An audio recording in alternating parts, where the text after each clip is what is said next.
You like my board? I don't know. What do you think? I mean, I like that I can like interact and use my hands, and I don't feel so bunched up on the paper. But maybe it's better the other way. Okay, so what is torque? So we have this idea of the moment, and also look, I could probably make the board a little bit bigger that way. I can make it a little bit longer down here. And then the lighting, I haven't adjusted the lighting yet, but the audio is a question. Okay, so what is torque? Well, we have this. We have the momentum principle. I just feel like this board doesn't. Also, the board's moving a little bit. Maybe if I screw it down at the bottom. F net is equal to the change in momentum over the change in time. But I really do like using the board. You know, I feel like I can be myself. Does that make sense? But maybe I'm too close to the camera. Okay. MA. And I could probably get a better board. I already said that. So this talks about the force, what a net force does to an object. It changes the momentum or it makes it have an acceleration. But let's say that I have this situation. I have a block just sitting on the ground. So I have two forces acting on it. I have the normal force and the downward gravitational force, and those two add up to 0. But now imagine that I have a board like that, and I don't put it on the ground, I push on it.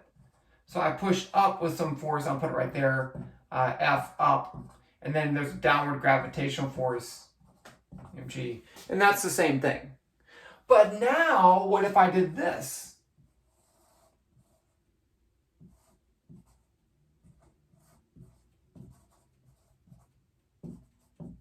What if I push it up on the end? Well, it's not going to stay there. It's actually going to rotate. And that's because in the previous problems, we've used this point particle approximation for things. We said things are like a point. And it doesn't really matter what the dimensions of it are. All that matters is that it has a point. And so I can draw all the forces as acting at that point. But now it's no longer true.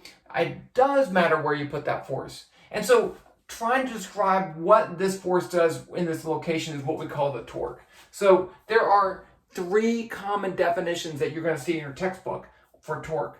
Remember, it's going to look like this. Torque about point O is R perpendicular F, or torque O is R F perpendicular, or torque O equals R F sine theta. I kind of feel like I like the paper better right now. I'm just letting you know. Okay. But you tell me what you like.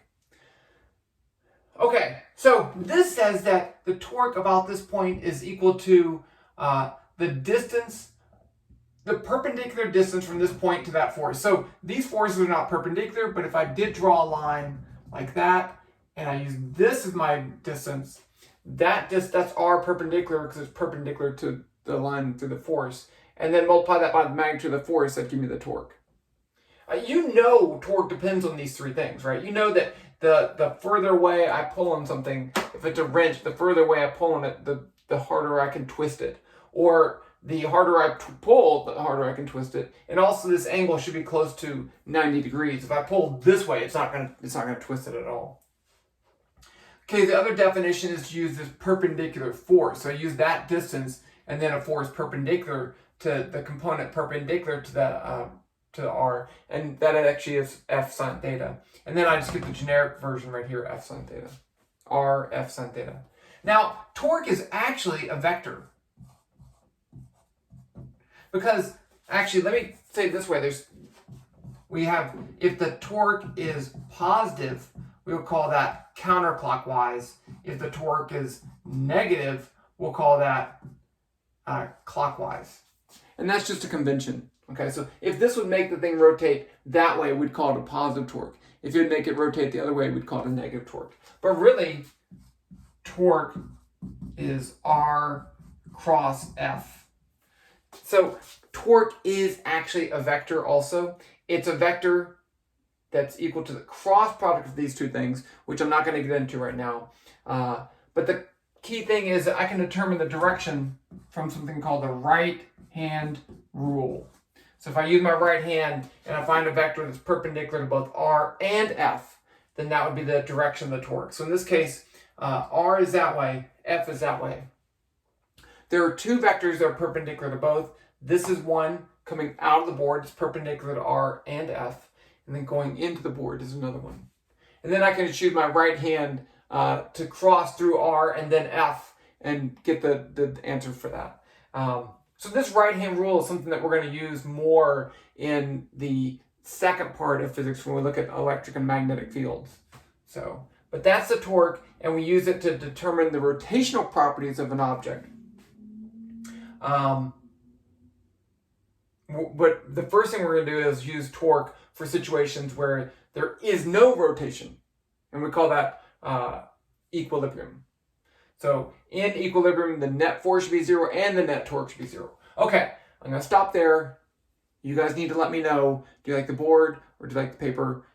And then I may switch. And so like I said, if you like the board, if you think the board is a better way to go, I can switch this up. I'd probably take two boards and put them sideways or something. I have this. So yeah, I have a little bit more room. I can move that too. But so we'll see. Talk to you guys later.